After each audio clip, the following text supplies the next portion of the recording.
Recording started. All right, welcome, everybody. I just want to let everybody know that this meeting is being recorded, so everything we say will be recorded and be able to watch it at another time if you want to go back and play back this great discussion we're going to have today. I want to thank everyone for attending. Our presentation discussed the process of moving forward with developing a new community policing facility. The members of our department are proud to serve the community and come to work every day with pride and passion to protect and serve our community.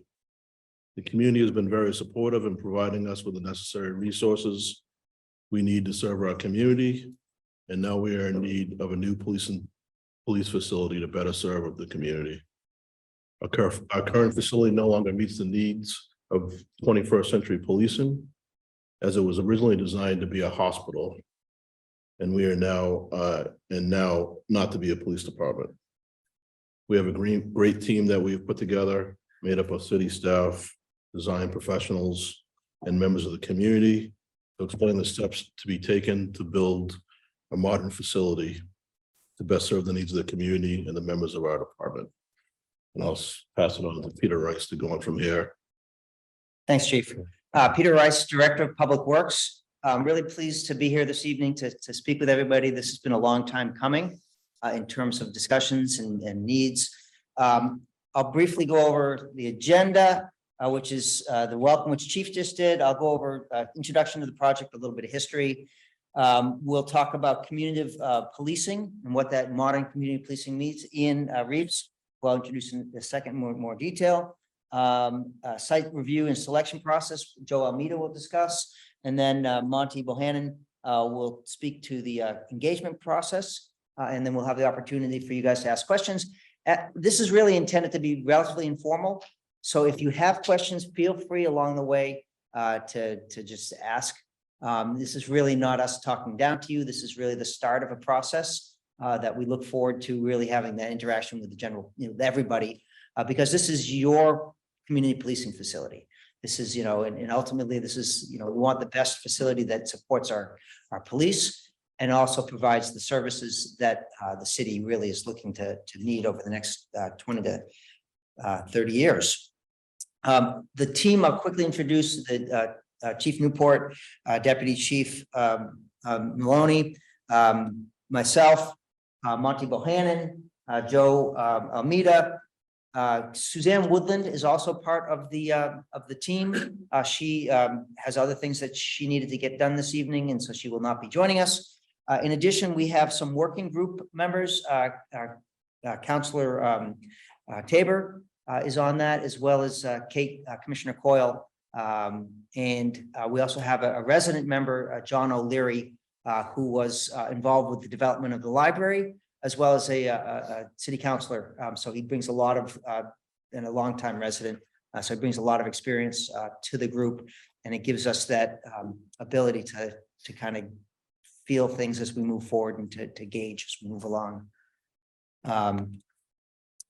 As the chief mentioned, the location where the current police station was formerly a hospital. It was built in stages in 1929, 1950, and 1962.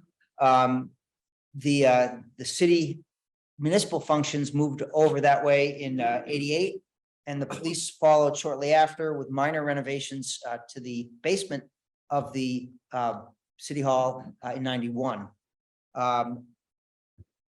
In 2011, an organizational review was done to look at seeing if there could be a reorganization of the existing facility, and it became apparent that there was space needs, and the physical layout really wasn't conducive to modern policing. In 2014, the police commissioned a facility study that was conducted by our team members, ADG, Architectural Design Group, Ian Reeves, and LaValle Brenzinger, Bob Robachek. That organization did a similar evaluation, space needs evaluation, but that is now 10 years old. And what we're going to be doing in this study is updating that and using it for information to right size the facility, as well as making sure it's configured properly. So as I say, what we're doing now is we're updating, working with our consultants, updating the space needs evaluation to make sure that the facility is configured and the spaces are identified so that the police can function as they need. And then use that updated configuration to identify possible locations for either a new facility or renovating the existing facility. So that's kind of where we're at in that effort. Obviously, we know the rough space needs. It's between 3.5 and 5 acres. We'll speak more about size and how it impacts the design. A smaller site means a taller, more vertical building with potentially structured parking, meaning a parking garage, which impacts costs. So if it's a larger site allows for easier construction, there can be cost savings. So the thing to be aware of is that the council has identified an available amount of money. The original monies was $42 million. Of that, roughly $38 million would be available for construction. So as we're moving forward, we're looking at these things. We're always keeping that cost in mind so that we right-size the facility, but we don't compromise the functionality and the importance of the configuration to make sure the police are able to do what they need to do. Joe will speak to some of the sites that we've looked at in a few minutes.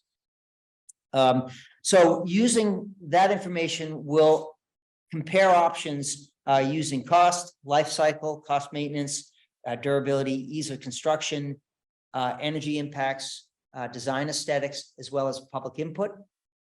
Additional information related to this final selection is going to include, whether we have to purchase land, whether there's significant demolition associated with the location, the challenge of the site work.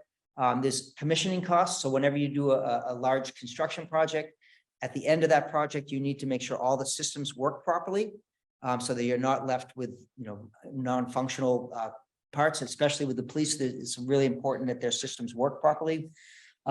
If the project's going to be taking place in 2 years, we need to make sure we escalate the costs to reflect those times. So we don't say it's $38 million today. Oh, geez, it's 42 next time, and we don't have the available monies. So we need to project out what that means 2 years down the road when we go to construction. We also need to make sure we include what's called soft costs, which are engineering and permitting type fees. And then major mechanical, electrical and plumbing types of activities if you're doing renovations on a facility. That being said, that's kind of the outline of the process that from an engineering standpoint we go through. Now, really, the important aspects of this project is really discussed by ADG, Ian Reeves, who's got over 32 years experience in public safety. He's been involved directly in over 150 different facilities developments, and his firm has done over 400 nationwide. As a recognized expert in the field, he's involved with many accreditation programs, like CALIA and other types of policing accreditation programs. And we're really fortunate to have such a strong member of our team. The other aspect of our team, Bob Robacek, has over 40 years experience from design, 30 plus in public safety. The team of consultants have worked together for over 13 years and have done multiple projects. So it's a good indication from my perspective, whenever I hire a consulting firm that's a team, to see folks that have worked together before, because you don't want to get into a challenging situation and one go like, well, yeah, it's his problem. And you want to know that they work together as a team and they've done these things before, because construction projects and design projects can be challenging. And having a good, strong team through the process is critical. And I feel we're really well represented. And with that, I'd like to pass the control over to Ian, who speak about community policing. Okay, thank you, Peter.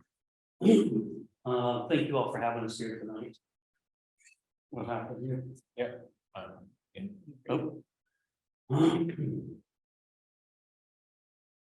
All my firm does is public safety. And so what we do before we propose on a project like this is we interview potential local partners. And we make sure that the cultures and the software platforms marry up properly before we would even submit. And the relationship that we've developed with LBA over the years has really been very enjoyable. And these are complicated projects. And there's so many different facets to them these days that especially with the focal point being on community policing. And every community that we've worked in is different. There's no design that fits every community ever. And it needs to reflect the community and the community's needs. Excuse me. One of the things, I'm sorry, here we go. So I was just gonna give a quick little brief on what actually is community policing. And most of the information and this data came from the president's task force that studied it for several years. And we were involved in multiple research documents and papers that they published, but this is just a brief on it in terms of overview. So if you have questions on any of the language, just please ask me. As Peter said, we'd rather talk with you than at you. It's much more user-friendly that way. There's 6 pillars that they focus on. And the first and most important is building trust and legitimacy in the community. If the community doesn't trust our law enforcement partners, they're not going to help us solve crimes in the peace. So they're not going to be forthright with information. And that's just not helpful. But so we have to foster environments, and in my world, built environments that provide opportunities for that engagement and that building of the trust. But also concurrent with that, they have to, the agency, following not just accreditation requirements of all the different organizations that are applicable to law enforcement, but internal policy and oversight. It's one thing to have a policy, but making sure the policy is being properly implemented and documented is part of the accreditation assessment process. So it's not just having it, but it's making sure it's being done right. And the use of technology and social media to disseminate what initiatives the department is implementing, so the community is aware of the constant efforts and the updates to the efforts that the agency and their team members are involved in, are often go unnoticed. So the technology is a powerful tool, as is social media. I'm not a Facebook guy, but I've got people in my office that take care of all that for us, because it is important. And it is important that people understand the real efforts that are being put forth on behalf of the community. Community policing crime reduction is also of critical nature. Everything ties together. And then training and education. There's a whole series of things that they're dealing with now that they really didn't deal with frequently before. And it's just like fire facilities. We design them now completely different than we did 10 years ago, just because of their exposure to carcinogens. But officer safety and wellness is a holistic approach to running a department of this nature. It affords you better results in recruitment and retention. It's a very stressful day to be a police officer. I don't know if you all have ever done a ride-along. It would be a good recommendation, and see what they deal with, because every time they pull somebody over that they're not familiar with, they don't know if that person has a weapon or what their intent is. So they've got to be very cautious, and that's stressful. It's almost as stressful as talking to a mother on a 911 call whose daughter just drowned in the pool. You know, it affects you. So, and quick, the legitimacy is, they need to and have embraced a guardian versus a warrior mentality of the past, right? The guardian, the protector, the community, it's all about that. But being involved in that, you have to have a sense of transparency. And the transparency is, if something occurs, we need to be able to explain what happened, why it happened, and how it will be addressed in the future if it didn't go just the way it should have. And you've got to be forthright with that information. If you hide behind that, it doesn't afford the department a proper relationship, and we lose the trust that we've worked on, right? And then concurrent with all of that, the department in its current policies is striving to have a great deal of diversity in its workforce. That needs to be a representation of everybody in the community. You know, it used to be a bunch of old white guys were the cops, you know, and that's just not the case anymore. And frankly, that's the way it shouldn't be. It should be a representation of everywhere is different. It should represent the community. So the people that are representing the community are on the workforce. That's just imperative, I believe. Policy and oversight, you know, I like what it says, with rights come responsibilities.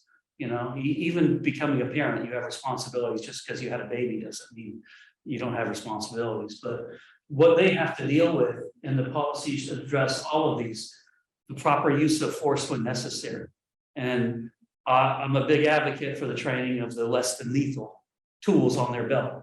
So our curriculums and the programs that we provide in the buildings that we design are supportive of that curriculum to focus on not having to shoot people.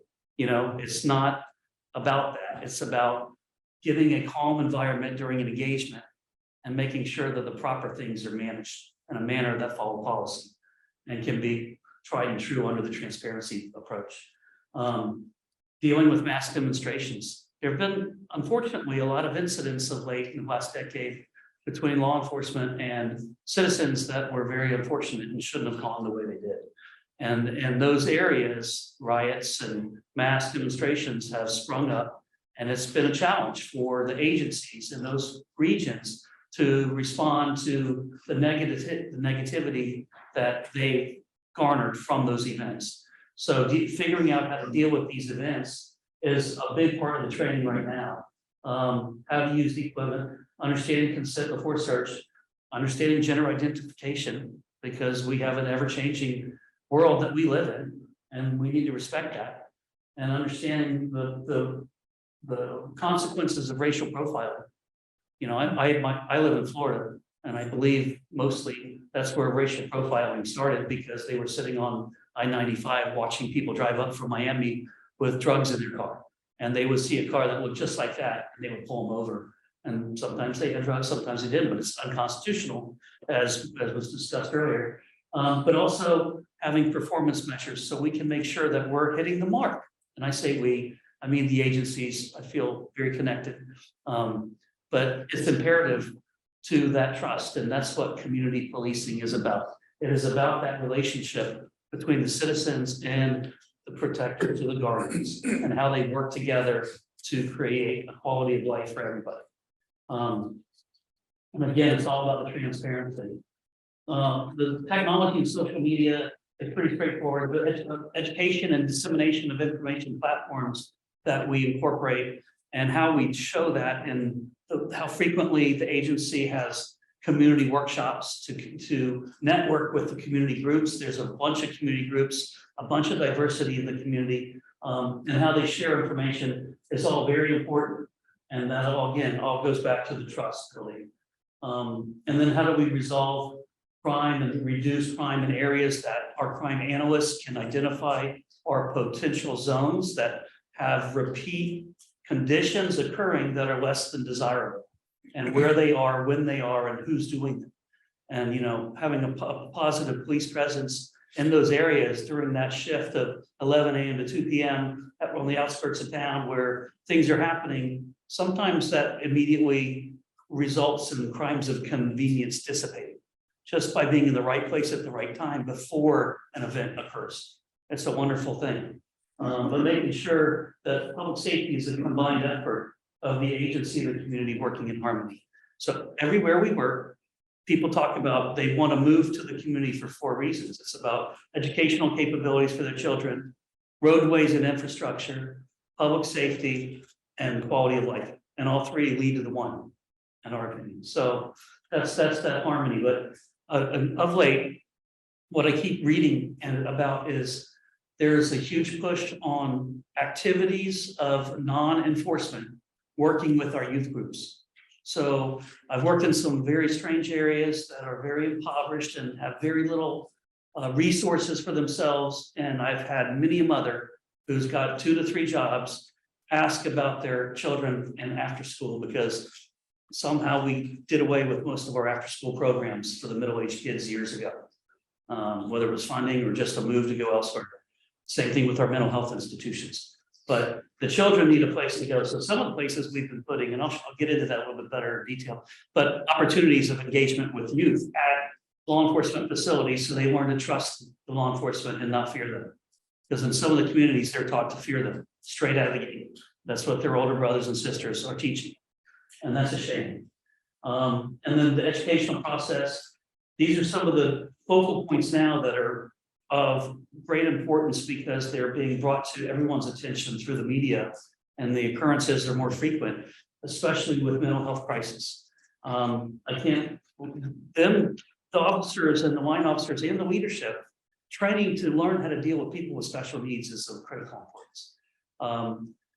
Dealing with the technology in cybercrimes, the smart bad guys aren't robbing us at the ATMs. They're sitting in their pajamas behind their computer at home, and they're breaking into your life and stealing your mortgage and stealing your bank account information and all of that. So they're dealing with how to deal with the cyber crimes. And my offices are in Orlando and Dallas, major immigration issues. And with that comes challenges for the law enforcement and for the community at large. It's not just a law enforcement issue, but they're training for these things. And the three most popular things that are of new to us in their training curriculum deal with active shooter scenarios, especially at school, and the crazy guy driving around Manhattan just the other day, shooting at random people. I mean, the world's gone nuts, but they have to know how to handle this when that happens. And a lot of the officers are on task force, regional task force. So it's not just in the city limits of Portsmouth that they're facing these challenges. De-escalation of events, instead of coming in like a riot team, learning how to talk people down and allow them an opportunity to vent and their frustration, and understanding how to de-escalate that animosity. This is something new that we really didn't train for years past, and it's really become a primary focal point. And of course, as noted, the people with special needs, especially in schools, some of these children are very good-sized children, and when they don't understand how strong they are, they can be very violent. And we've seen several circumstances under those conditions. Officer safety and wellness. This speaks to really a bigger issue. The stress environment of a law enforcement line officer affects them physiologically, and it doesn't go away. So they bring that home with them. They've got families at home mostly. And these people are, as I wrote, our family members, they're our friends, they're our trusted colleagues, and they're there for us. So at our firm, my vice president likes to always say that we take great pride in serving and providing ample resources to our first responders, because they're the ones that take care of us. And that means something to us. And I think President Obama said it well.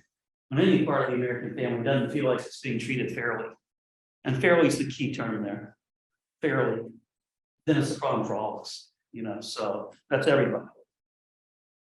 So that's the key. Those are the facets of community policing that the department's already engaged in their initiatives, and that proper, thoughtful facility design can facilitate even making it more effective and providing opportunities that don't exist and structures that were designed to be hospitals and things of that nature. So does anybody have any questions about those community policing? Okay.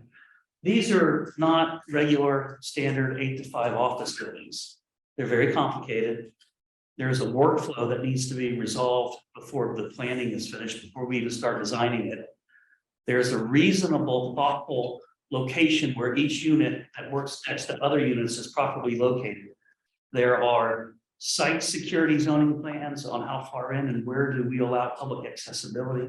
There's internal floor plan zoning plans, and we want it to be a user-friendly, inviting, transparency kind of facility type. But every one of these spaces has security provisions, critical infrastructure, redundancies for the systems, for electrical power, mechanical cooling systems, all the above. And if they're not done and designed properly, it could be a problem, and a very expensive problem to fix. So I'm not going to go through all of these, but we have some examples. In working with the city and with the police department, some of the established goals that we have outlined are to continue to expand the department's community engagement opportunities through the thoughtful design of a new facility, to include community engagement spaces. And when we look at spaces, we're really talking about a spatial needs assessment, which is a detailed room by room document that says every space that's going in the building with caveated notes of what kind of infrastructure is required and where should it be located. And then we do 3-dimensional drawings of most of the spaces that help us identify specialized equipment which leads to developing early FF&E budgets, which is furnishings, fixtures, and equipment. The things that have to go in the spaces to make them fully operational. And we always want these buildings to be flexible use of space with many multi-purpose spaces in them. So we're not having multiple meeting rooms sitting empty. We want the building program to be as efficient as possible. So we're getting the biggest return on the taxpayer's dollar because they're the ones footing the bill for this. Opportunities to continue bridging the gaps. We always look at it from the perspective of the public safety initiative that it's not a police station, it's a community asset.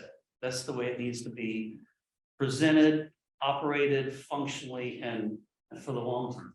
And just continue to build upon that. These are just examples of events that the department's already hosted with the community, with various types of groups, youth groups, workshops, everything. National Night Out. That's my friend Chief Wayne Nero from Georgetown, Texas. We worked together over several years, and he's got a 5-phase master plan of a 20-acre campus out in Williamson County. But it has the pictures in the middle. Sorry, that one's got a little corrupted, it looks like, but he hosts events every month for the children and for the citizens, where he teaches them how to ride their bicycle safety. He has a Run with the Chief event. These are training venue pieces on their campus that are then used for community asset and relationship development and building. Having the kids in the CrossFit training areas, teaching them how to work out with the officers, building that trust is pretty cool. And then so the department's going to need a sizable training room. And we want them to have a community meeting room. So why can't it be the same place? Why do we need 2 of those? So what we have is a training room that can be converted to whatever it needs to be, with storage rooms for folding chairs and stacking tables, and quickly revised in its configuration. And it's a multi-purpose space. Again, trying to maintain an efficiency in the building program, because every square footage allocation has dollar signs attached to it. And we have a sign up in one of our studios that says we have to be the guardians of the taxpayers' dollars, because 100% of the projects we work on are all taxpayer funded. So we're very cognizant of that approach. But to express some of the issues, because when I first came here years ago, and I believe 14, to look at the facility with LaValle Greensinger as our partner, the building has been well maintained. Okay, it looks, if you do a walkabout, it looks relatively fine if you didn't know what you were looking at. That's why I showed all those specialized areas, and they have a great detail of requirement associated with each one of those. Whether it's maintaining the sanctity of custody and being able to prove that in the court of law, that nobody that shouldn't have access to the area. Whether it's for the 911 communications officers with the appropriate facilities and support areas, whether it's making sure that we're meeting or exceeding all of these accreditation standards. That's the CALEA, Council of Accreditation for Law Enforcement Agencies. That's an international organization. The International Association of Property Debtors, Association of Public Safety Communications Officers, Department of Corrections when you're dealing with holding. And you've got CEPTED. I'm a member of the International CEPTED Association. It's crime prevention through environmental design. And the IALEP, it's International Association Law Enforcement Planning, and following design protocols and best practices. That's what all these organizations do. And if properly implemented, it saves the city money because it affords you facilities that are professional working environments and can be protected in the court of law against frivolous lawsuits. And people will sue just for the money. And that happens. It just does. So some of the considerations when we're looking at the properties that we'll show you is understanding how we're going to do our site security zoning on it. Where are our access points? You don't really want one entry point at a law enforcement facility. So if there's an accident or something occurs, or somebody purposefully puts an 18-wheeler out there and says it's broken down and you can't get in and out to respond to service calls. Those aren't good. Understanding how we're going to receive deliveries of packages. separated parking for public from the staff because they're coming and going on a 24-hour basis. The patrol and the 911 call officers are, and making sure that that's in a well-lit area under closed circuit TV surveillance. So if something happens, and usually what the incident involves is somebody trying to break into a police car to steal a weapon that they're then going to use in a crime in the community. So we want to be able to at least understand who it was, when, and how afterwards, so we can try to solve that crime as quickly as possible. But these are all considerations. And then the critical infrastructure of the central utility plant where emergency generators and communication tower equipment and things of that nature that are responsible for maintaining operations immediately during and immediately after any major event, so that their operation capabilities are not compromised. That's the type of facility we're looking at. Some of the areas that we note in this that are not up to current or modern law enforcement standards, they're still making do with what they have to work with, and they're doing an exceptional job at that. In fact, the accreditation assessors were just here, and I believe they passed that very well. But look, if you compare the existing above to the modern below, and you have refrigerated evidence drop lockers for any evidence that contains DNA, and that could be a variety of things. And you have different size lockers for rifles, for pistols, for drugs, for everything versus, the antiquated systems that they're using. Does it meet requirements? Yes, but barely. Is it modern? Is it the way it should be? I mean, they've got padlocks, so you've got to have a code to undo each padlock versus the officer drops. This is called a bag and tag station. They bring in the evidence, they document it, they package it, they put it in the locker, they push the button, it's done. Nobody can get to it because on the other side of the wall is the evidence retrieval area where the evidence custodians are only allowed access to retrieve that evidence. And this is utilized in the after hours when the evidence custodians, who are a business hour model, not the 24-hour model, would come in, say Monday morning after a busy weekend, and these are full, and they've got to process and put them away in appropriate locations. And then evidence storage, showing the modern high density storage systems triples your storage capacity. And it's a volumetric storage capacity we study, and versus what we have in the old racks, where sometimes you can't even segregate or separate the different types of evidence. And the standards require separation from the bulk evidence storage to the narcotics, to the weapons, to the cash and valuables, and anything that's hazardous materials, whether that's fentanyl or anything of that nature. Frankly, I would like to keep that stuff outside, out of the main building, so it's not, the ventilation system for the narcotics, because of the inherent airborne pathogens inside the mold of the marijuana, adversely affect their respiratory systems as you're exposed to it. So we have to do a 100% constant exhaust system. So we're cooling and pushing air out all day, every day. And it's very inefficient, but it's the only way to protect the staff from that exposure. And then, of course, the forensics unit. So evidence takes in and holds the evidence, and the forensics unit processes it and affords information and data to the detective bureau so they can identify who the suspects are. It's a very oriented process where it goes typically from patroller detectives to evidence to forensics and back to detectives. And there's a chain of custody that must be maintained, and they refer to it as the sanctity of custody. We don't even want to sign into the logbooks of who had access to the rooms when we go on our tours, because then I could be, that's admissible in court, and I could be subpoenaed to testify why I was there. And if something's not in the way it should be, I don't want to be involved with that. In the IAPE magazine, they have a little section in the back that talks about all the bad things that have happened, unfortunately, when things have gone missing. And that's usually where I start reading the magazine. Those areas require specialized ventilation, compressed air, chemical resistant counters and floor surface materials, so they can decon the space after they process with the chemicals. Like this is a vehicle evidence processing bay, doesn't exist in the existing facility. They just do not have space for it.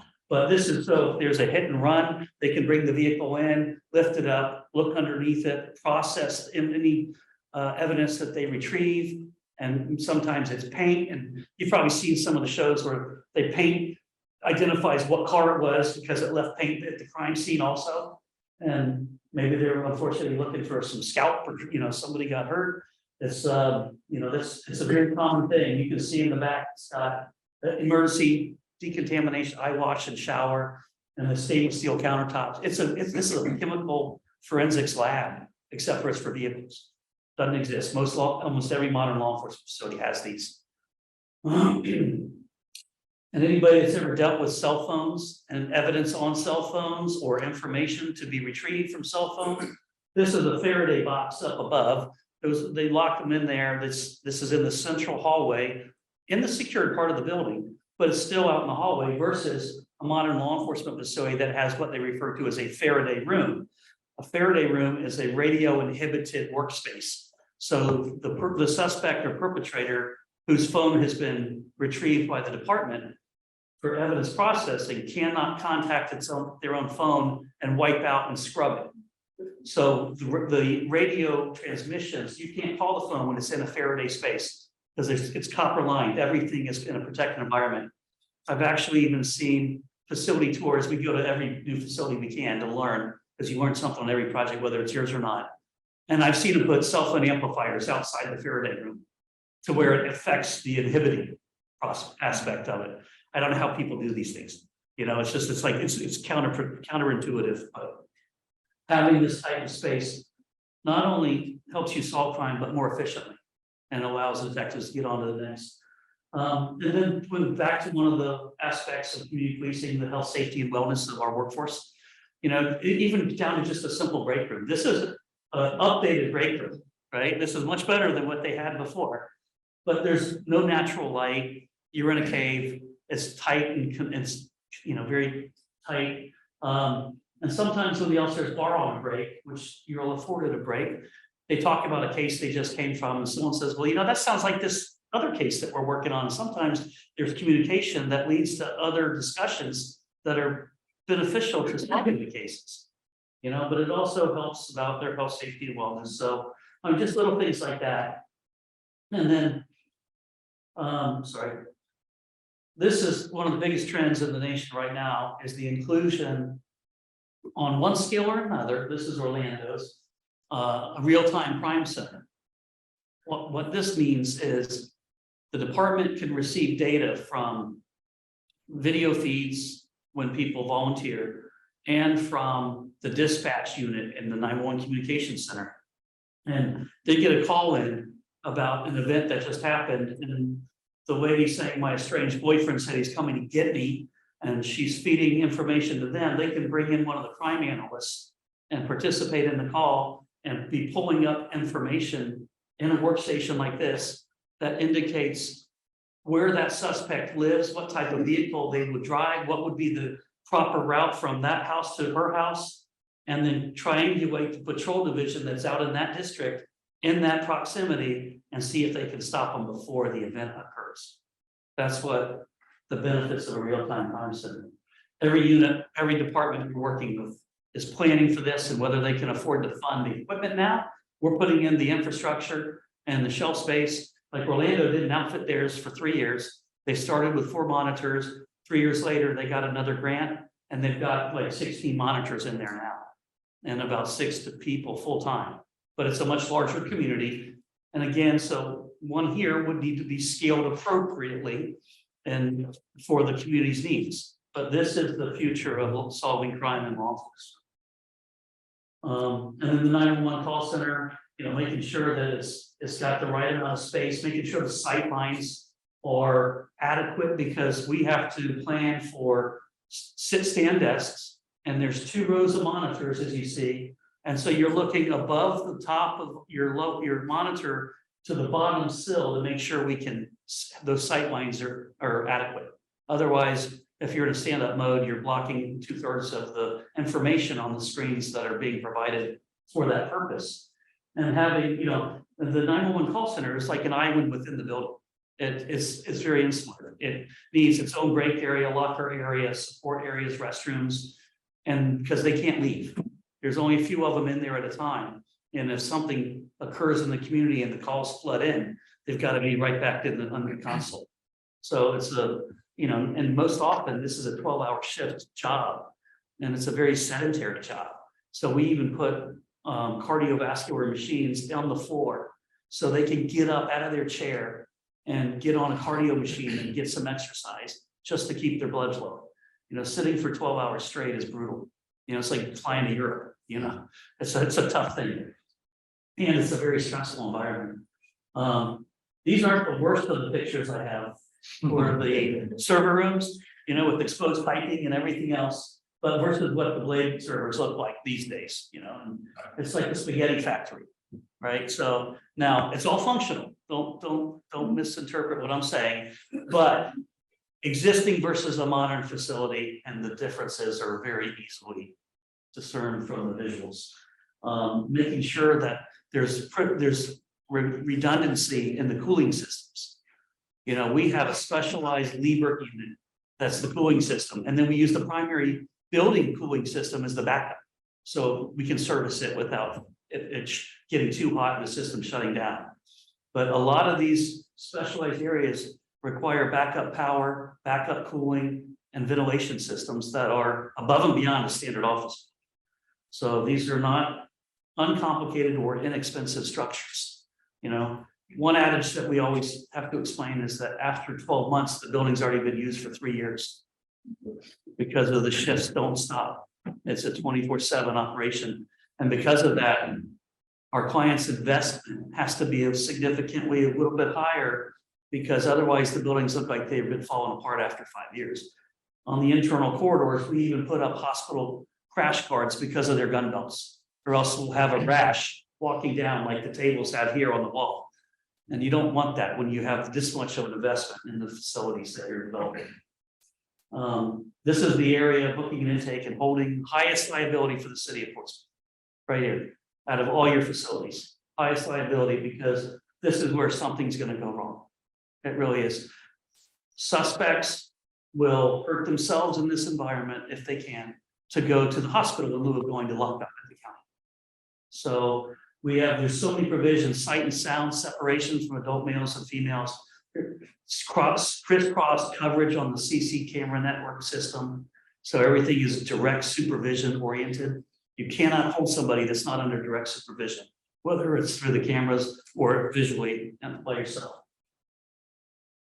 And then if we need to bring in somebody, this space doesn't exist. This is what we would refer to as a soft interview room for the victim advocate. Maybe a child or a lady has been in an involved scenario that's less than desirable, and we need to talk them down, and they're doing this in the lobby interview room that's wide open pretty much right now with glazing. It's making do with what they have is really the story, and they're doing as good a job as they can. And then one of the big trends that we're seeing is moving towards gender neutral working environments. I was in West Lafayette, Indiana last week, where Purdue University is City Hall. There's no male and female restrooms. It's just restroom. You walk in and every room is an individual room for men, women, children. It does not matter. And what this does, though, is it reduces gross square footage, which reduces dollars in development, and it reduces the plumbing. So if we can go to these spaces, and the one up above is what we've been doing for decades now, individual restroom, changing room, shower rooms, like you would see in a fire station. And having 3 or 4 of these by the gym, by the physical agility training spaces, versus banks of showers for the men and banks of showers for the ladies that are mostly sitting unused. And that's expensive construction. So we want to maximize that return on investment. And these types of environments afford us that opportunity. And the health, safety, and wellness. These are the CrossFit spaces, and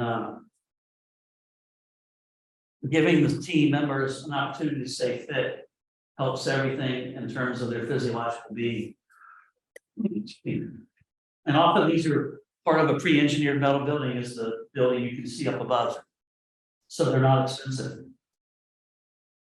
And then teaching the officers how to subdue somebody that's being incredibly aggressive towards others, whether it's the officer or other citizens, in a manner that doesn't hurt them. And that's what they train for. is how to de-escalate the moment and subdue and then process. And so we call this defensive tactics training. And if we had an opportunity in the future to get a tactical training range, you can do about 15, 20 different things more than in a small little qualifying range. They do this annually, and that's probably all they do. And here we can do the less than lethal training. We can make it reality-based scenario training where we can dim all the lights, pipe cool smoke in there. We have sirens up in the ceilings. We're trying to make it just like it would be at 3 o'clock in the morning in the worst part of town where a drug deal went bad. So the officers know how to deal with that kind of stress in life. Because if they don't, they're going to stress and they're not going to perform. And so reality-based scenario training and having the proper ventilation and the proper acoustics to protect the training coordinators in these environments is critical, because the heavy metals from the ballistics, the ventilation system, the Department of Environmental Protection will be right in there if we don't have decon components built in, as well as the hearing of the officers that train in there constantly. And just lastly, any kind of site security provisions for the fleet and for the officers that are coming and going on a 24 basis. Excuse me. No, we don't have any of that at the current site. And that's a standard site planning 101 exercise for architects and planners to have that environment, because inside that secured environment would be your emergency generators and fuel tanks and fuel pumps, your communications equipment that feeds to the 911 call center, things that are of critical nature, maintaining operations in an event. The Department of Homeland Security a few years back funded every state $50,000 to develop an assessment guide for your statewide emergency operations center. And in Florida, they had already built one recently. So they asked us to provide a document that was a risk assessment document. So we could self-assess each of the counties what our vulnerabilities were. Basically, it was the anarchist guide to how to take an emergency operations center out from 2 blocks away. And we asked the state Department of Community Affairs, how were they going to disseminate that information? And their response was, we're going to put it on our website. And we were like, oh no, but they have the book. But these are the things that it's imperative that Bob's team and our team and the city's team all are under knowledge of and consideration for early in the planning. So our planning isn't just with the police department team. It's also with the city's IT team, your facilities maintenance team, because they're going to be the ones operating and maintaining this building long after architects, engineers, and contractors are gone. But all of those considerations are what makes these projects successful. And it takes a lot of work and knowledge to process that. But we've already started this process, and so far it's been great collaborative exercise for us. Do y'all have any questions? Yes, sir.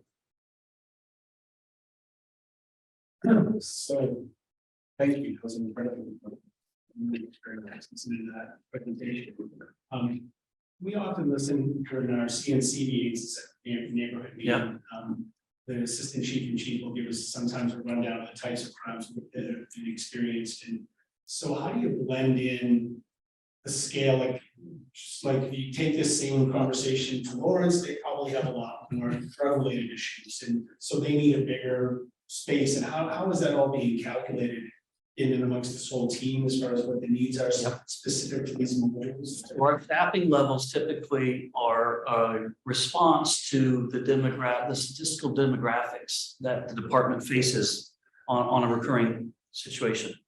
So if we have a lot of commuters coming through, like in my neighborhood, we've got 30,000 people, but we've got 150,000 people driving through the city every day because they're going through Winter Park to get to Orlando. So our patrol division is excessively large. The size of each of the individual units within the department reflect the community's needs. And that's how the staffing levels are studied. And often when we do our staffing studies, we ask for the 911 service call data for the past 7 years. And we have logarithms that we punch in the formulas so we can tell them, you're short 20% on your patrol unit, or you're short to 10% on communications, or 15% on detectives. But it's all ties back specific to that community. And then the spatial needs assessment, that detailed room by room documentation, reflects the staffing. And we have a current need, which is what is authorized, and we have 70 sworn authorized today. And then we have projections for 10 years out and 20 years out that are based on the historical data that we can garner from the service calls. And that's what's contained in the spatial needs assessment. So you'll see current need, 10 years out and 20 years out, so we can plan for the future. And the adage there is, this building should never need to be modified before the original debt service has expired, and that's a 20 to 30 year window. Okay, if that happens, then our planning team didn't do our job right. Because these are not inexpensive buildings, and we would not want to put that burden on the taxpayers. Thank you. Yeah. One more time. Go ahead. That's- I'm just curious, could you give us whether or not there are any efficiencies to, instead of creating one giant police station, maybe a slightly smaller one, and then like substations, a little bit like our fire department has three Well- different locations versus. Actually, it's the opposite. It's much more efficient operations being consolidated together because there's so much carryover. And the synergy of delivery of service for the department staff is significantly better when they're together. Fire stations are a direct, location is a direct issue with response time, 3 to 5 minute window.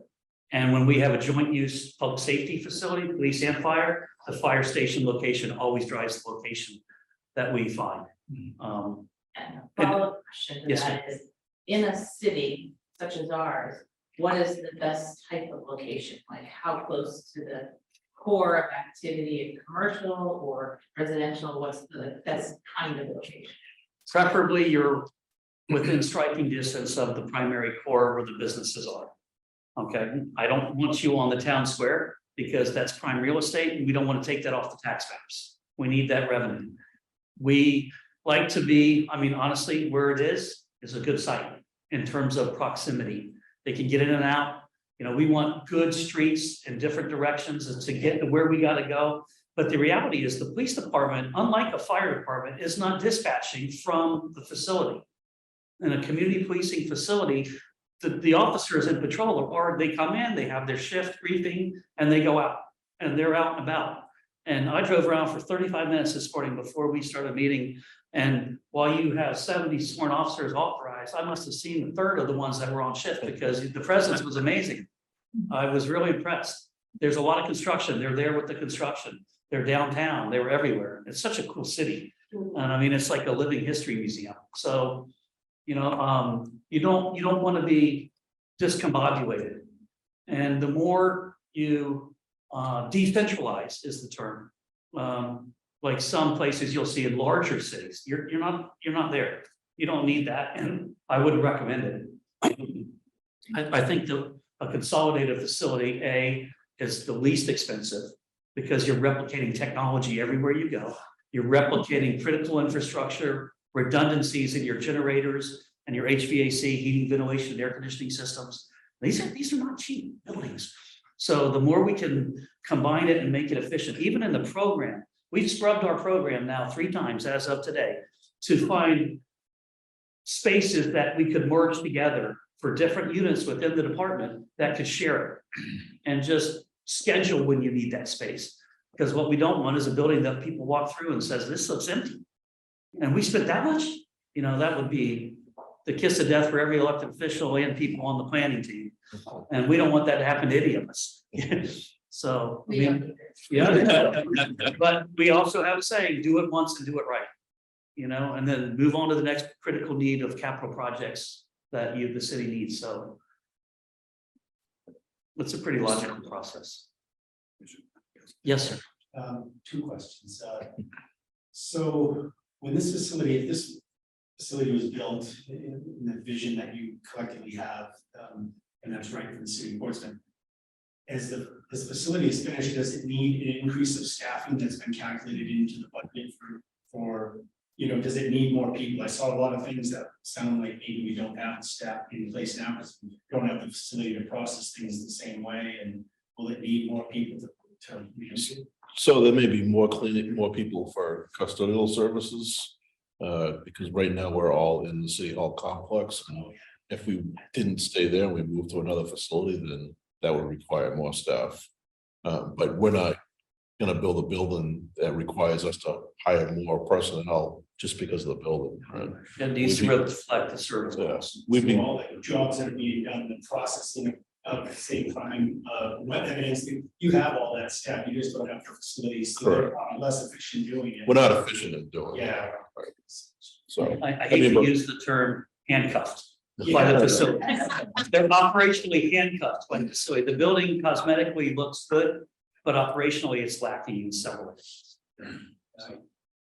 I grew up in Portland, Maine, and my dad was a fireman, but they built a big, well, back then it was, as a kid, it was a big police facility. And it had a big basketball court, gym in it, and there was so much community activity inside of that, it was just fantastic. It was absolutely. And a safe environment. Yeah.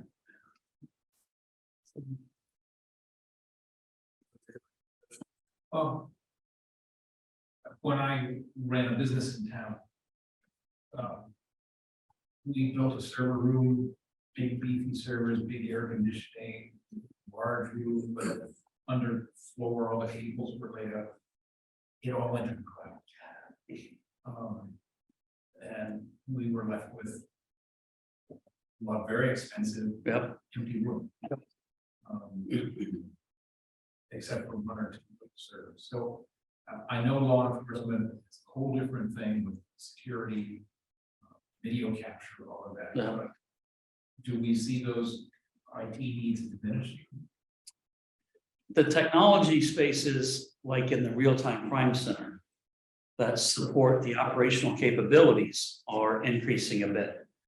Areas like administration are always level. Areas that used to be very large, like records and retention, are diminishing completely due to digital imaging. And so in facilities and for agencies that have not engaged in digital imaging to the extent that they should, and they still are keeping so many old files. And some things you do have to keep original copies of, which is by law. Those areas we locate with access points to the central corridors. So those archive storage rooms could be repurposed. And so they're strategically located in the building where they don't become records anymore. But the area that's growing, the two areas that continue to grow, but in the number one area that continues to grow is property and evidence storage. The unfunded legislative mandates of how long they have to retain these evidence and articles are over, some of them over 100 years. Until everybody involved in the case has expired, until every appeal has expired. I mean, it's, you know, and they don't give you any funding to support keeping DNA in a capital case for 55 years and a freezer. That, you know, they don't help you, but they tell you you'll have to. So the purge ratio is about 4.5 to 1. For every 4.5 articles that come in an annual basis, 1 gets purged. And so you can see how it keeps growing and growing and growing. so but I think just to better address your question on server space, we're currently in the process of building a new computer aided dispatch center. And it's gonna be on-prem, we're not going into the cloud. So our needs are gonna continue to be bigger for more space for server rooms. And a lot of our investigations now are going more electronic, which requires us to have more servers. We have all kinds of servers that we store evidence on, as he started saying, evidence. So I don't see us going away from needing that space for electronic devices. We have to have specific cybersecurity provisions in our insurances because of the nature of our client group. And our client group's afraid of cyber attacks in cloud-based servers predominantly, because you know, on any given day, your network can go down. I've had clients that have been held ransom, cities, by cyber attacks for the data that's on the servers, all your personnel files. Everything, the history, the plans, the permits, everything is all under their control until you pay a ransom. It's nuts.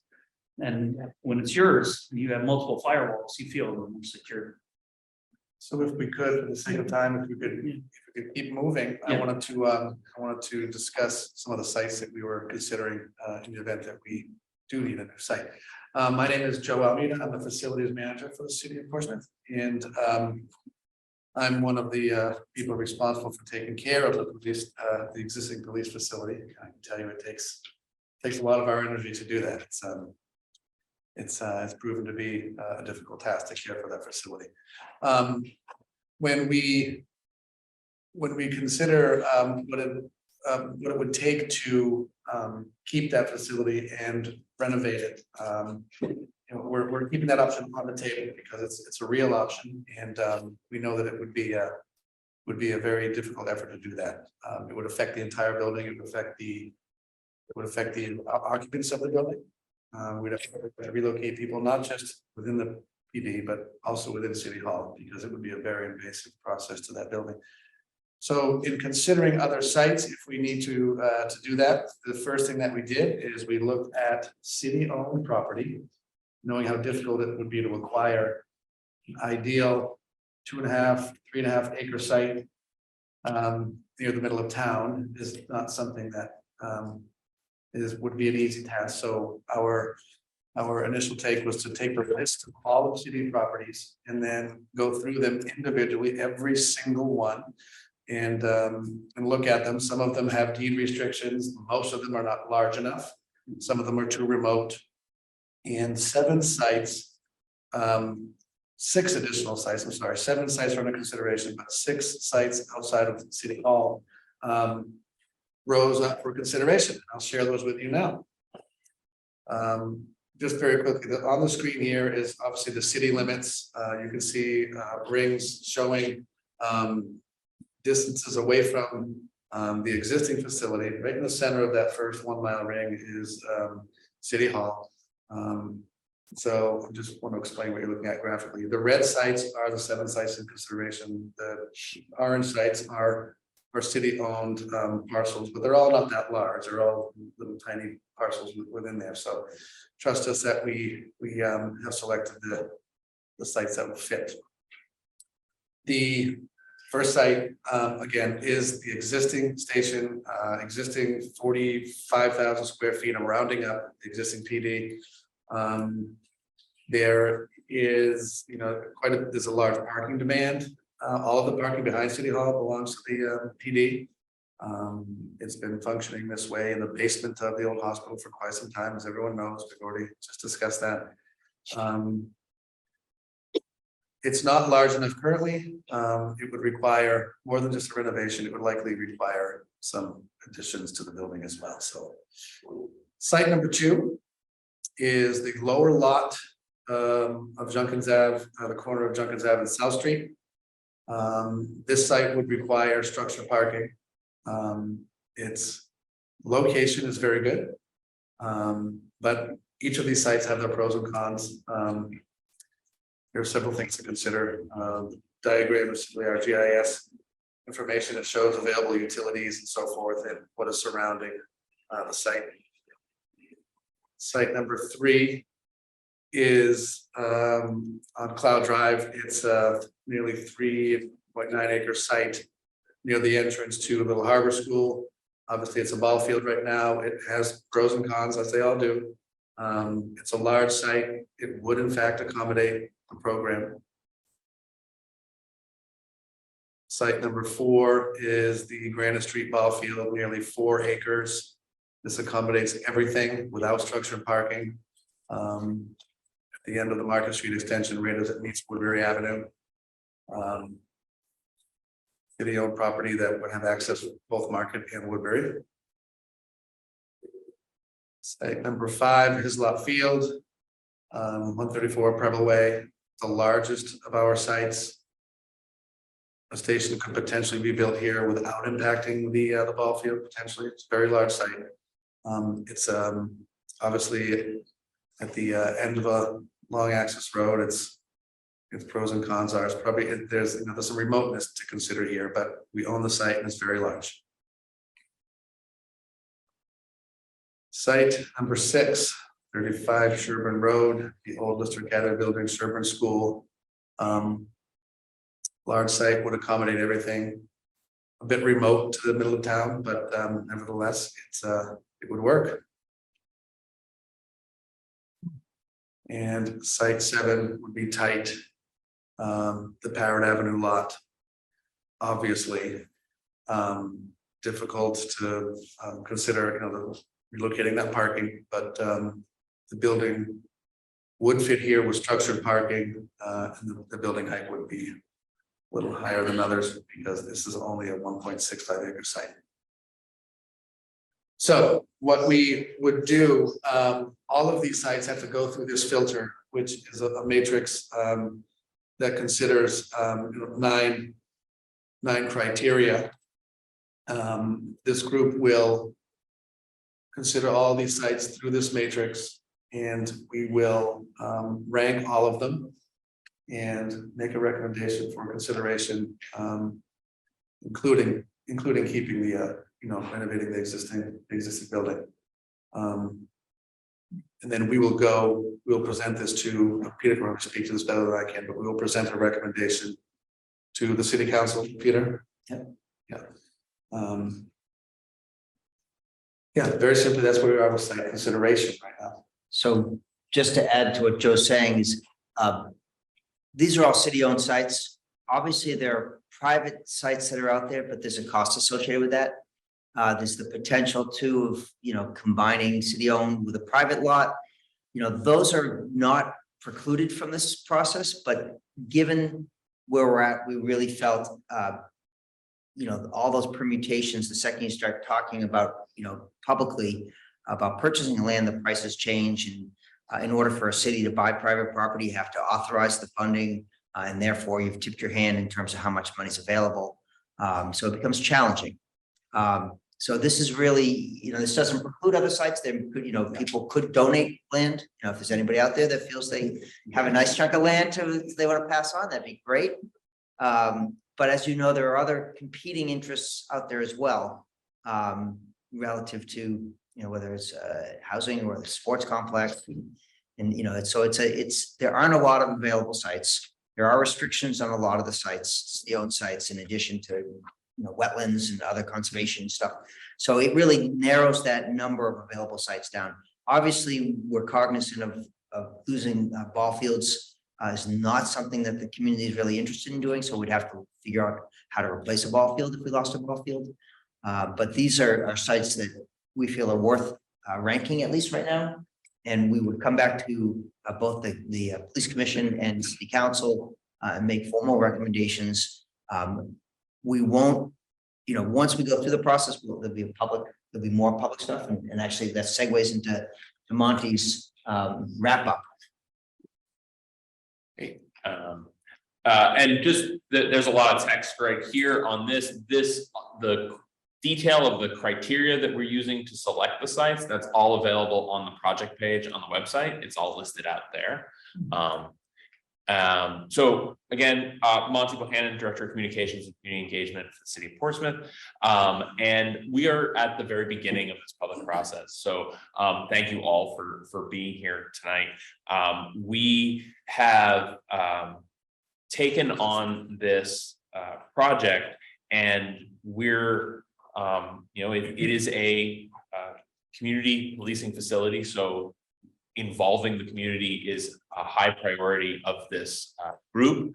And one of the things that we do, just to recap where we started, all of the sort of behind the scenes work that we've done so far is here. And so what we've, our goal is to make this a transparent and inclusive process. And so this legwork of reviewing the site survey from 2014, our consultants interviewed department staff and police department staff and administration, and also, as was alluded to, forecasting future needs within the department.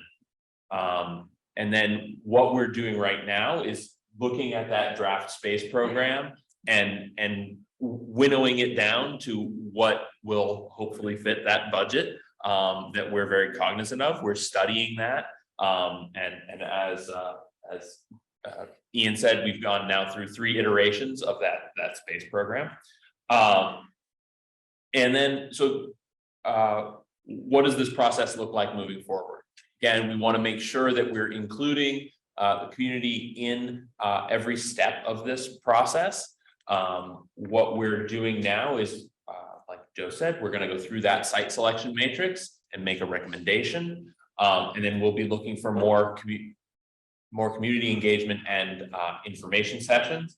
And then as we start to narrow down that short list of sites, that final site selection, like I said, will be a policy decision. It will be brought before council. So that will be a public process. And then as we advance these community policing initiatives, we're hopeful that through this program and the spatial needs and site selection process, that we can continue to support the PD in their initiatives. At the same time, sort of giving you a ballpark timeframe. This first phase of spatial needs and site selection, we're estimating will take about 6 to 8 months. So we're hoping to have that recommendation back by about mid-November. Is that we're still on track around there, November-ish for that.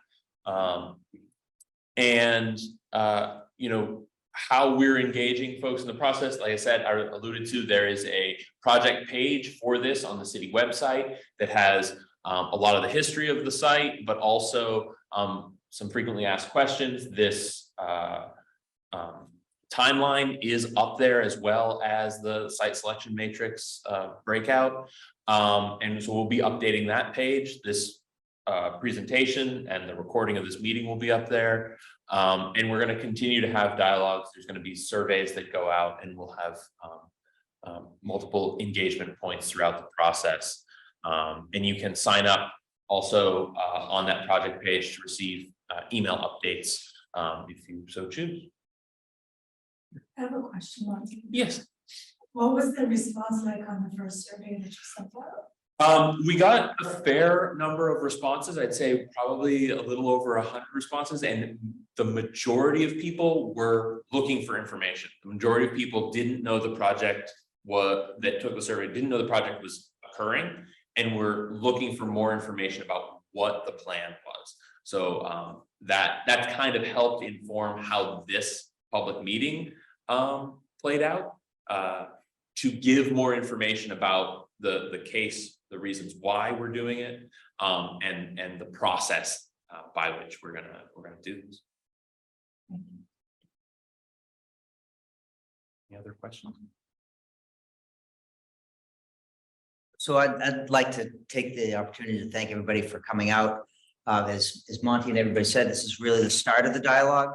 You know, we don't want people to feel like there's any preconceived ideas, and you know, we're really trying to be responsive and make sure that, you know, our goal here is to provide the services that the community needs.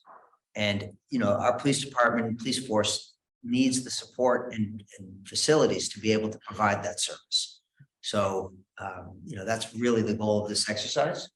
And, you know, we look forward to continuing the dialogue and, you know, coming together, and something's going to be really beneficial for the city.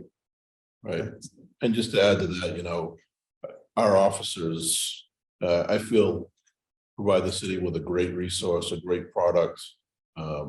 We are part of the fabric of this community. We're going to continue doing that. You know what, I think the message I want to get across is our police facility is our home away from home. And for a lot of us, we're there more than we are at home. So with that said, you know, it's a 365 day a year facility, 24/7. That's constantly going, and we're constantly there. So we're asking for the support of the community to give us a home that you would all want to live in. Councilor? One of the things we didn't talk about is the adjacencies of various parts, various units of the police department. We didn't talk about the current situation that's kind of a real point of pain, is we're bringing prisoners in, perpetrators, and we have to walk through various departments. You know, and those prisoners are not always motivated. You know, but the facility program that we've prepared has a secured vehicle sally port that you would exit. Once you secure your weapon in the pistol locker, you would get the handcuffed suspect out of the back of the car, bring him in and enter a security vestibule, which is a man trap. The exterior door opens and closes before you can open the interior door. And then you go directly into the booking room with the booking officer. We even have an elevator vestibule that if need be for further interview process, we go straight up into the secured interview suite of the detective bureau. And they never walk down the corridors. That's the way the building program is now established. Right, So so, they're not coincidentally interacting with civilians or visitors that are visiting the police department. so Counselor, that's a really good point, and I think that's something in our next presentation, when we talk about this, the configuration, the importance of those contingency, or those contiguency. Adjacencies, thank you, of the different functions. And I noted that down, my notes here. It's like that might have been a good figure to show why it's important, because right now, as it is configured, you are walking folks through, and Ian's point is, you know, a modern facility would not have that overlap of environment. So that's a good point, and I think in the next public meeting, we'll make sure we highlight that and talk about why that's important. Yeah, it's just dangerous. Yeah. Break loose and start running through. Assistant Mayor? Yeah, I just want to make sure that we are clear on what the community can expect from the next meeting, and as we go through this, the idea of designing either a new facility or rehabbing our current facility. Can we expect that the community will see, you know, tentative plans for multiple options? Or I guess that's the question. Yeah, so what'll occur is Joe identified the potential sites. And going through the matrix, we will identify the highest ranking ones. And then we'll take Ian's space configure, you know, layout, and we'll put that on those, a couple of sites, probably 3 different sites, 2 or 3 sites. And then we'll look at that and we'll see how that functions. And that'll also inform costs associated with how the site work would, you know, occur and how we'd go about making it happen. And then we would present that in a public forum. We'd go through and we'd show how the rankings of the sites occurred, and would allow opportunity to talk about it, because the public reaction and information and response is going to help inform us also with our recommendations.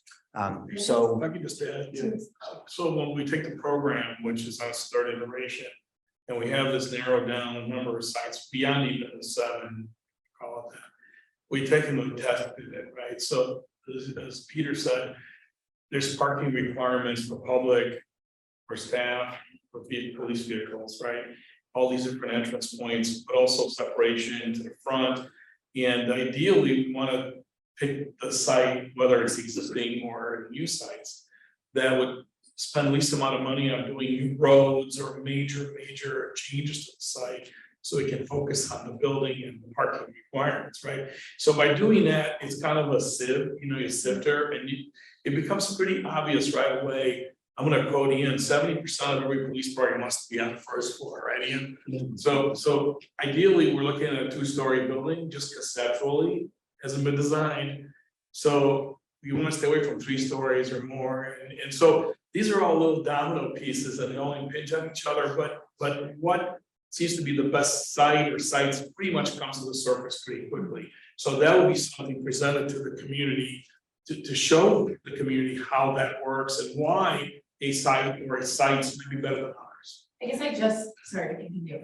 I guess what I'm hearing, which is the part that shows me what I'm not hearing, is that are we gonna see a potential option for retrofitting our current space? Because I keep hearing we potentially see design for new locations in what a new built modern facility. And so I guess what I'm asking is there a potential that we will see so that we can show the community in a comparison what as much as we could retrofit, modernize our current situation? understanding that it's not the ideal situation and potentially will not We- rise. to the top. Vice Chair, it's one of the site candidates. Yes. Yeah. correct. Yeah, so it's one of the candidates.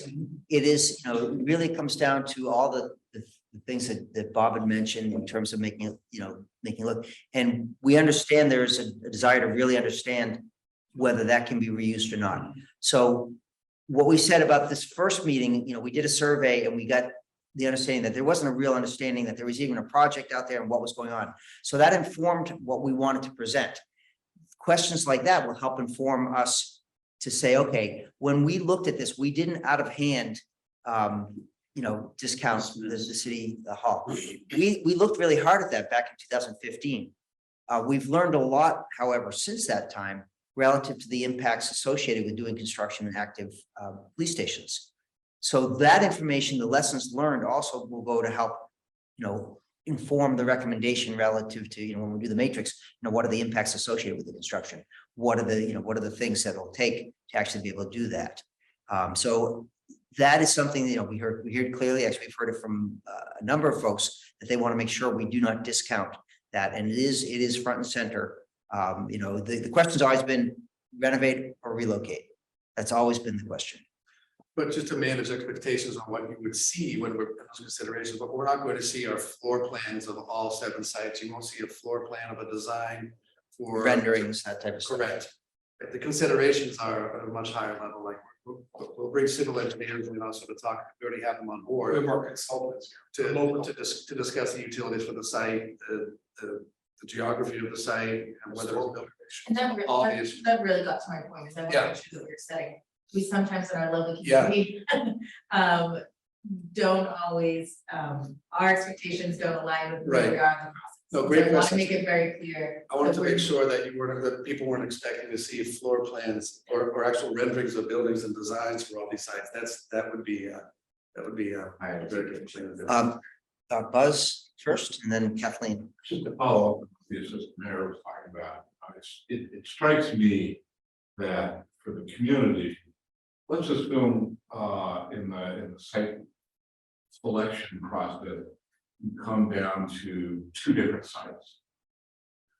I would hope that if rehabbing the current location is not one of those 2 sites, that nonetheless a presentation is made about the rehabbing option and why it didn't rise to the top. Absolutely, absolutely. That at a minimum is, you know, was part of our mindset. But, you know, like we said, we're just starting this. We need to look at, you know, what are all the impacts associated with this and what is the best operational configuration for the station. You might be able to jam it in there and make something work, but at what expense? You know, I'm not just so clear on saying, I'm not advocating in any way for the rehab site. I don't know enough about it. But what I'm saying is when we get to the point where you present, let's say the 2 or 3 best site locations, given all the screening process and filtering you've done. In addition to presenting those 2 or 3 sites, you also present the rehab option. Yep. So that people can understand why it doesn't Yeah, compete we're- with 2 or 3 others. I think we clearly hear it. We hear that. So we will make sure that's done. Kathleen. Ian, your presentation was really wonderful, and I want every single thing that you mentioned. And Chief, I want every single thing for your department. I just think we should have it. Thank you. But it's out of fool's errand as citizens of this town to say, oh, you know, go for it. You know what I'm saying? I mean, is it ridiculous to even think that we have all those kinds of things in the facility? So that's our role. We're the wet blankets. Yeah, you know, they get all the glory and we say, well, we can't afford Honestly, So we're- a lot of those things don't add value, they add value but not cost, if they're done thoughtfully. Yeah, and obviously, you know, we're very fortunate to be working with such a, you know, experienced team. And, you know, the chief and the deputy chief are really, you know, advocating strongly for their staff and making sure that they get what they need. You know, there are some wants too, and if we can provide some of the wants, that's great. But at the end of the day, we need to make sure that we're setting our city up, for a long-term investment that's going to provide the services necessary and make sure they can provide, effective policing. We start our programming questions when we do our staff interviews with 2 comments that we're gonna start with wants, but we will hone it down to needs. Because we want you to also understand your existing work environment, what does work, what doesn't work, what do you not have. So we can understand their staff knows what their day-to-day operational are better than anybody, any architect, any planner ever. We're here to facilitate giving them the most efficient working environment possible that's within our stated budgets. And when we talk to them about how big does that space need to be, we say you also have to be cognizant that every square footage allocation has dollar signs attached to it. And so while we tell them you can tell us what you want, we also tell them it's gonna be reasonable and cost effective, or else it won't happen. And so, I mean, we've got to kind of like hear the wish list and then figure out a creative way to incorporate as much of the good stuff into the operationally required stuff as possible without adversely affecting our budget capabilities. Those are our marching orders. I don't know if it was stated earlier, or said in these words, but the police department has never been in the purpose, design and build station. Have they? Never. The first one on Penn Hollow Street was actually a jail before a police station, so. Councilor Tabor. Yeah, going back to the site selection. The amount of city property we have is small and highly prized. So a difficult fact, I think, maybe for our outside consultants to realize, is that there's a lot of competing needs, which is very few cities. And if there's, if it's 5149 to renovate the current station, but we don't have to disturb the programs on other local city properties that we have. That's got to be weighed in. We've got we're looking for land for workforce housing. We're looking for land for possibly a sports complex.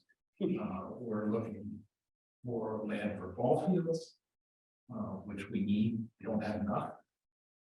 So there's a lot of competition for this land. And that competes with how difficult it is to renovate anyways. I would just say as a local partner, it's the idea that we're very keen. Aware that I've been working with the city since 2015, Peter and Joe as well. We're very aware of that. I think we understand it. And actually, Joe have been very forthcoming with that information. So we're definitely aware of that. That's why the city council gets a big buck. Right. Council Tabor, your point's well taken, and at the same, on the opposite side of that, we're in an area in Portsmouth that's going to become only more dense. We know that, right? Because we need workforce housing, which is dense housing in general. So we know the population's going up, and we know crime typically increases as population density increases. Population density is going to increase in Northampton. We see it on Route 1, everywhere around us. And so the question I ask is, the facility you're in any capacity seems like a circle and a square to me. There's all kinds of things that thing could be used for. It would be circle and a circle, but a police department doesn't seem like it's one to me. I don't have the background you folks do, but that's just for me. In 20 years, even if it worked today, even if you recapped it and it was awesome and it worked perfect today, is it going to work perfect in 20 years? Because there's going to be no more land in 20 years. You're not going to have a baseball field as easily to go pick out, or it's all going to be used. So it's kind of like we're not just selecting a site for, this is a generational, decade-long choice we're making. And I think, it's always hard to spend money, but I think that the police department, in my opinion, should be a priority for the city because it will largely dictate the kind of way we feel in the future living in our city. We like to look at these as 50-year projects. And when we start with a building that's got a 60-year-old plus foundation and structural integrity of the building envelope, I know it's been enhanced over the years. I certainly hope the structural integrity is okay. Your HVAC system, however, that's a different story. Being that it's interconnected with City Hall, we would exceed probably, in all likelihood, the threshold financial for the International Building Code, that we would have to bring City Hall up to the current building code as well. So there's a dominant. So. Is that correct, Peter? Yeah, that's correct. So when we calculate one of those 9 weighted criterion of ease of redevelopment, the cost associated with those code required renovations would be a consideration in that criterion. So the first thing I think of, honestly, when you say that is we can't do that in an occupied building. No, Which means if we go to that site, we need to empty it out. We need the PD to move somewhere else temporarily. We need maybe the upper floors also to move out because it would be very invasive, but that's part of the consideration. It's part of the consideration. But it's a policy decision at the end of the day. We will go through the exercise and we will present what we feel is the most responsible, best sites for the city. And at the end of the day, you know, the city council will be able to make that decision. So, you know, and your point relative to making sure we thoroughly evaluate and present the reuse option is clearly heard. Thank you so much. Thank you. Thank you All right. all. Thank you. Thanks.